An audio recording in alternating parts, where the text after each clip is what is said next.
नमस्कार दोस्तों। आज देश की सबसे पुरानी, देश की सबसे पहली राजनीतिक पार्टी भारतीय राष्ट्रीय कांग्रेस पार्टी के राष्ट्रीय अध्यक्ष पद के लिए मतदान हो रहा है। यह मतदान ऐसा नहीं है कि पहली बार हो रहा है, लेकिन 24 साल बाद मतदान हो रहा है। 24 साल पहले श्रीमती सोनिया गांधी और राजीव गांधी के ओएसडी रहे जितेंद्र प्रसाद के बीच हुआ था।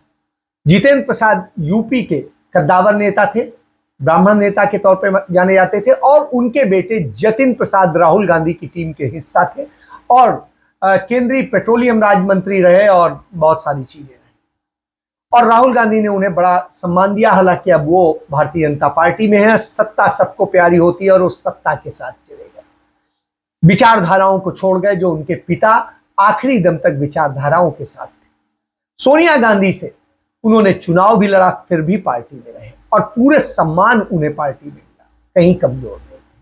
तो चलिए चर्चा करें कि कांग्रेस पार्टी में छठी बार चुनाव हो रहा है राष्ट्रीय अध्यक्ष पद के लिए। छठी बार ऐसा इसलिए हो रहा है क्योंकि पहली बार 1939 में चुनाव हुआ था, जब दूसरी बार सुभाष चंद्र बोस राष्ट्रीय अध्यक्ष बनने की जिद पाले थे।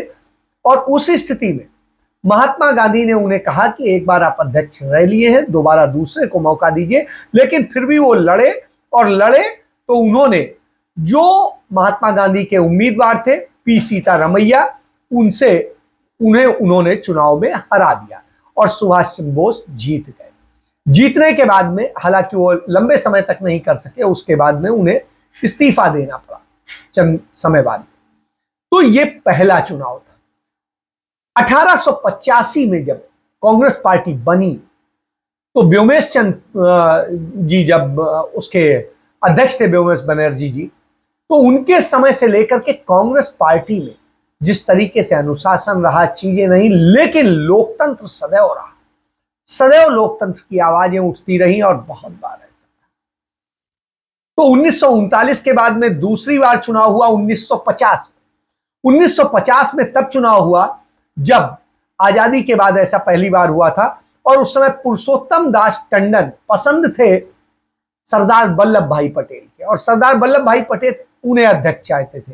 लेकिन पंडित जवाहरलाल नेहरू ने आचार्य कृपलानी को उतारा और आचार्य कृपलानी चुनाव जीत गए।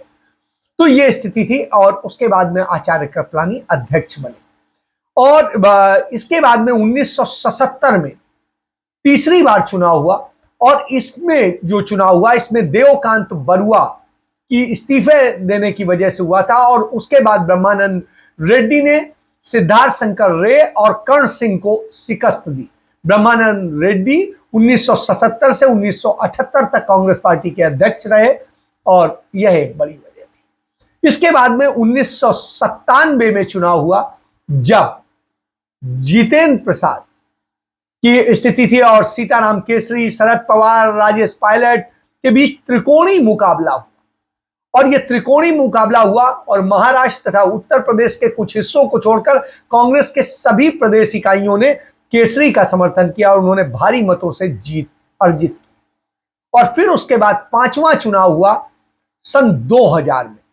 सन 2000 में जब हुआ तो सोनिया गांधी और जितेंद्र प्रसाद के बीच हुआ, और जितेंद्र प्रसाद को करारी शिकस्त दी श्रीमती सोनिया गांधी ने और वो अध्यक्ष बनी। और स्थिति ये थी एआईसीसी के में जो आजादी के बाद सीतारमैया ने 1948 में एआईसीसी प्रमुख का पद संभाला था, और अभी तक 17 लोगों ने पार्टी की अगुवाई की है आजादी के बाद। और उसमें गांधी नेहरू परिवार के सिर्फ 5 लोग रहे। अब कांग्रेस पार्टी को 88वां अध्यक्ष मिलने वाला है। 88वां अध्यक्ष कौन होगा? हालांकि माना जा रहा है कि खड़गे जो है, मल्लिकार्जुन खड़गे, वो जीतने के काफी प्रबल दावेदार हैं, लेकिन उनको करारी टक्कर दे रहे हैं कौन? शशि थरूर, जो युवा नेता है, और श्रीमती सोनिया गांधी वो आईएफएस ऑफिसर थे, और सोनिया गांधी उन्हें लेकर के आई और उन्होंने उन्हें पार्टी में एक अहम स्थान दिया, और वो केरल से आते हैं, तिरुवनंतपुरम के सांसद। तो ये पूरी है। और यदि आप देखेंगे तो गांधी नेहरू परिवार के जब से ये शुरू हुआ तब से लेकर गांधी नेहरू परिवार से 6 लोग बने हैं। एक मोतीलाल नेहरू, पंडित जवाहरलाल नेहरू और श्रीमती इंदिरा गांधी, फिर राजीव गांधी, फिर सोनिया गांधी और फिर राहुल गांधी। तो कुल मिलाकर के जो है सिर्फ इतने ही अध्यक्ष हुए हैं। इसके अलावा गांधी नेहरू परिवार से कोई अध्यक्ष नहीं हुआ है। 88 अध्यक्ष हुए हैं कांग्रेस के जन्म से लेके अब तक। और यदि आजादी के बाद बात करेंगे तो टोटल 18 अध्यक्ष बने और 18 में से 5 गांधी नेहरू परिवार। तो इन सारी चीजों से समझा जा सकता है कांग्रेस पार्टी में सदैव लोकतंत्र रहा है, चाहे आप जब भी देख लें। और इसमें इन चीजों को लेकर बहस होती रही है, अपनी लीडरशिप के खिलाफ भी सवाल उठाने की बहस होती रही है। और तो जब यह स्थिति रही हो तो निश्चित रूप से एक अच्छा लोकतंत्र जहां कायम हो तो उस पर चर्चा बनती है और वो होनी भी चाहिए।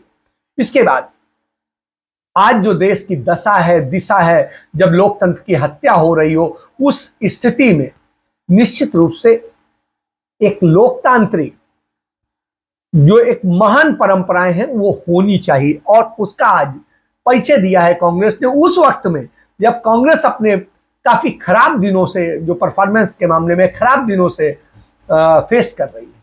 और उस राहुल गांधी करीब 3600 किलोमीटर की यात्रा पर निकले हुए हैं। तो 3600 किलोमीटर की यात्रा पर निकले हुए हैं और 1000 से अधिक किलोमीटर वो चल चुके हैं अब तक पैदल, और इसके बाद में पूरा वो चलते आ रहे हैं। जब वो ये यात्रा तय कर रहे हैं उस वक्त में भी नेहरू गांधी परिवार पर जब हमला बोला जाता है तो इसको लेकर के आपको एक चीज बता, महात्मा गांधी जो हमारे राष्ट्रपिता थे, महात्मा गांधी मोहनदास करमचंद गांधी, जो एक महान शख्सियत थे, उनकी शख्सियत, उनकी जो उन्हें महात्मा की उपाधि उन्हीं सुभाष चंद्र बोस ने दी थी, जो सुभाष चंद्र बोस के खिलाफ उन्होंने कैंडिडेट खड़ा किया था और कहा था आप अध्यक्ष मत बनिए। तो आप समझिए उन्होंने अपना जो रेडियो शुरू किया था आजाद हिंद फौज का, उससे उन्हें महात्मा कह के संबोधित किया। और वो इतना सम्मान करते थे कि उनके और नेहरू के बिना वो कोई बात शुरू नहीं करते थे। ये एक सबसे बड़ी बात। तो उन्होंने जो है कहा था, आज राजमोहन गांधी जो उनके पोते हैं वो कल रो पड़े। और क्यों रो पड़े? रोने की वजह यह थी कि उन्होंने कहा, You can criticize his policies, but what right have you to spread this utter falsehood?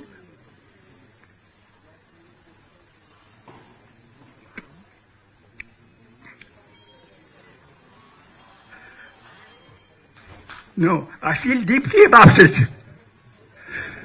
And I feel more deeply about it when I witness the Himalayas. Jawaharlal Nehru loved the Himalayas.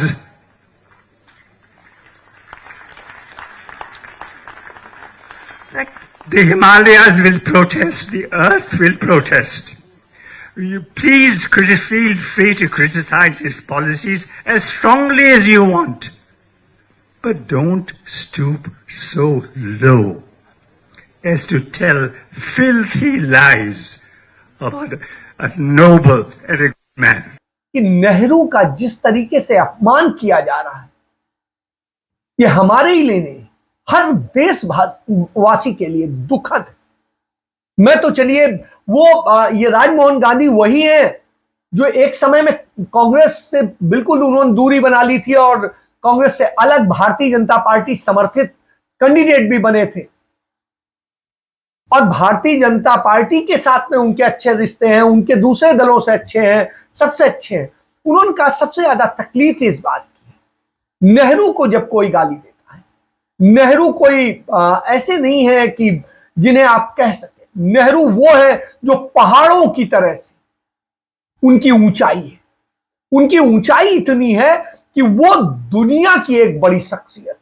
और यदि उनके लिए कोई बुरा कहता है तो निश्चित रूप से वो देश का अपमान करता है, देश के स्वतंत्रता संग्राम का अपमान करता है, देश को बनाने वालों का अपमान करता है। और वो भावुक हो उठे। सामने कौन आएगा? लेकिन कांग्रेस का अध्यक्ष आएगा, जो देश का अध्यक्ष। तो आप ये समझिए। इसके अलावा तमाम राज्यों में चुनाव चल रहा है, तमाम जगह वोटिंग चल रही है और पूरे उत्साह से चल रही है। यह लोकतंत्र का परिचय है, होना भी चाहिए। इसको लेके पवन बंसल ने, जो राष्ट्रीय कोषाध्यक्ष हैं कांग्रेस पार्टी के और सोनिया गांधी के बाद में मतलब को रिपोर्ट करते हैं, जो राष्ट्रीय अध्यक्ष को रिपोर्ट करते हैं, उन्होंने बड़ी बात कही कि कांग्रेस किस तरीके से जो है पोषक है लोकतंत्र।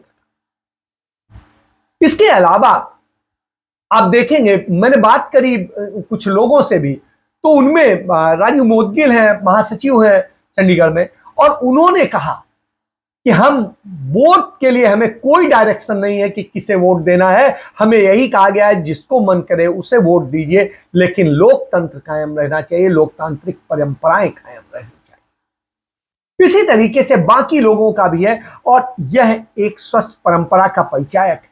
हिंदुस्तान के अंदर कोई भी एकमात्र ऐसा दल नहीं है जिसमें इस तरह से अध्यक्ष पद के लिए चुनाव होता।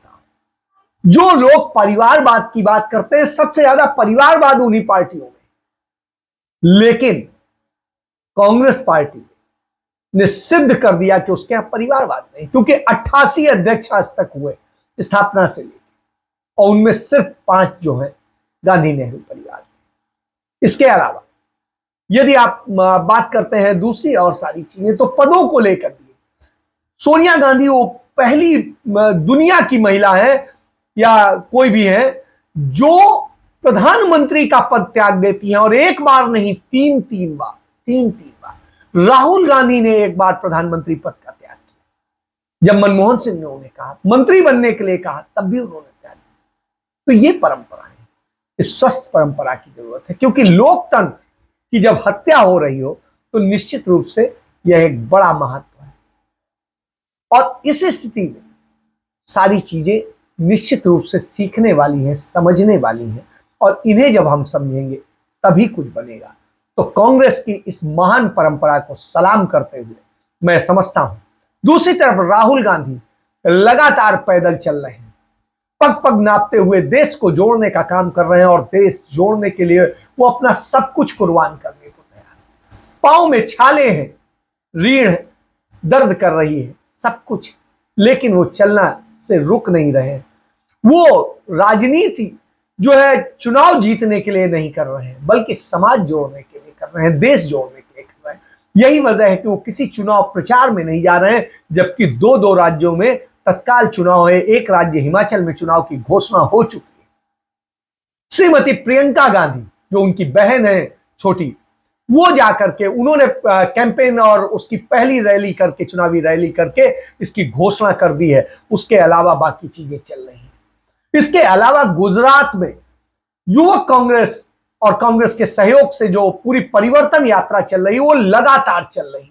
उस परिवर्तन यात्रा के द्वारा पूरी सारी चीजें की। इसी तरह हिमाचल में वीरभद्र सिंह के बेटे यात्रा निकाल रहे हैं और वो भी कर रहे हैं।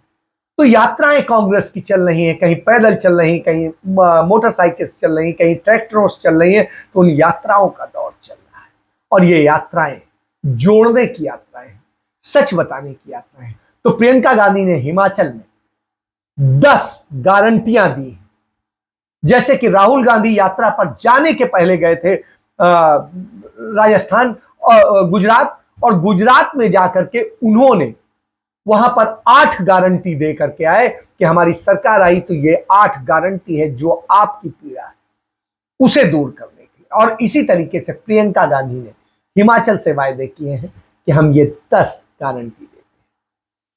तो ये लोकतंत्र है, और लोकतंत्र बचाना हम सबकी जिम्मेदारी है। उस दिशा में काम हो रहा है, और यदि ये काम हो रहा हो तो निश्चित रूप से सबको इसमें आगे आने चाहिए। इसके साथ मैं अपनी बात समाप्त करूंगा, आपसे कहूंगा कि सच को पहचानिए, जानिए, समझिए, क्योंकि ये सच ही आपके लोकतंत्र को, आपके हकों को, सबको बचा सकता है। झूठ विज्ञापनों के रूप में, दूसरे रूप में, टीवी चैनलों के रूप में, मेन स्ट्रीम मीडिया के रूप में आ रहा है, और ये सब नफरत फैलाने का काम करते हैं, झूठ फैलाने का काम करते हैं। इसलिए सच को जानिए, पहचानिए। जय हिंद, जय भारत, वंदे मातरम।